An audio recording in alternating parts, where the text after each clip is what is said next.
नमस्कार शेतकरी बांधवांनो, आजच्या व्हिडिओमध्ये आपण महाराष्ट्रातील पीक विमा योजना 2026 संदर्भातील 18 जून 2026 पर्यंत आलेल्या सर्वात महत्त्वाच्या आणि ताज्या अपडेट्स एक एक करून जाणून घेणार आहोत. ओके, राज्यात पावसाची परिस्थिती काय आहे, सरकारने पेरणीबाबत कोणता मोठा सल्ला दिलेला आहे शेतकरी मंडळींना, पीक विमा क्लेमची स्थिती कशी तपासायची आणि खरीप हंगामासाठी शेतकऱ्यांनी कोणती काळजी घ्यावी, या सर्व प्रश्नांची उत्तरे आजच्या व्हिडिओमध्ये तुम्हाला मिळणार आहे शेतकरी मंडळींनो. त्यामुळे व्हिडिओ हा तुम्ही शेवटपर्यंत नक्की पहा. ओके, तर आता महाराष्ट्रातील लाखो शेतकरी सध्या खरीप हंगामाच्या तयारीत आहेत.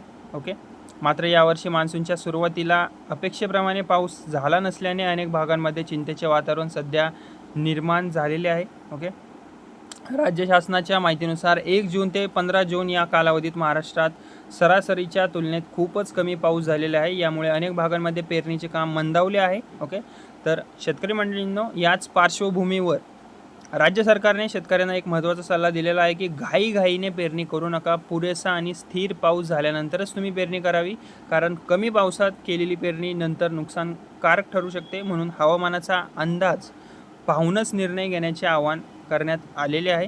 ओके, कारण झालं आहे काय माहिती आहे का, 1 जून ते 15 जून दरम्यान सरासरीच्या केवळ फक्त आणि फक्त 26% पावसाच झालेला आहे. त्यामुळे राज्य सरकारने शेतकरी मंडळींना घाईघाईने पेरणी न करण्याचा सल्ला दिलेला आहे. ओके, आणि विशेषतः कमी पाऊस असलेल्या भागांमध्ये योग्य पावसाची प्रतीक्षा करण्याचे आवाहनसुद्धा शेतकरी वर्गाला करण्यात आलेले आहे. ओके, तसेच आता एक दिलासादायक बातमी आहे, ती म्हणजे की हवामान विभागाच्या अंदाजानुसार विदर्भ आणि मराठवाड्यात 18 जूनपासून पावसाची परिस्थिती सुधारण्याची शक्यता आहे जास्त.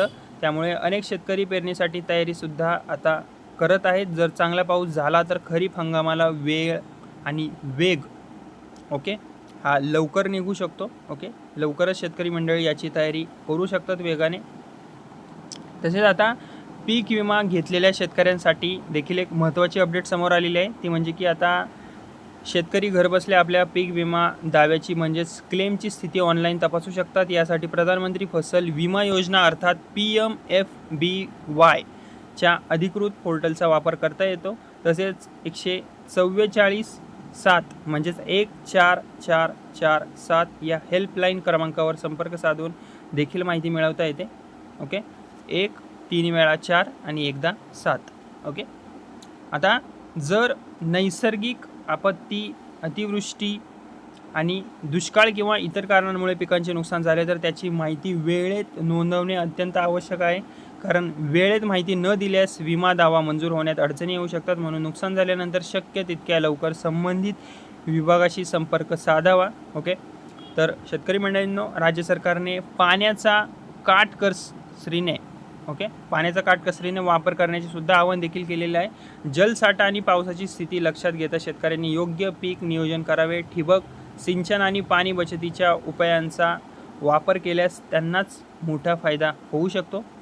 ओके, तर शेतकरी मंडळींनो, ही माहिती तुम्हाला उपयुक्त वाटली असेल तर हा व्हिडिओला माझ्या लाईक करा. तुमच्या गावातील आणि नातेवाईकांमधील सर्व शेतकरी बांधवांपर्यंत हा व्हिडिओ तुम्ही नक्की शेअर करा. ओके, आणि पीक विमा, PM किसान, नमो शेतकरी, सौर पंप योजना, कर्जमाफी आणि इतर सरकारी योजनांच्या ताज्या अपडेटसाठी माझं हे बडी नावाचं चॅनल आहे, त्याला फ्रीमध्ये सबस्क्राईब करायला विसरू नका. धन्यवाद.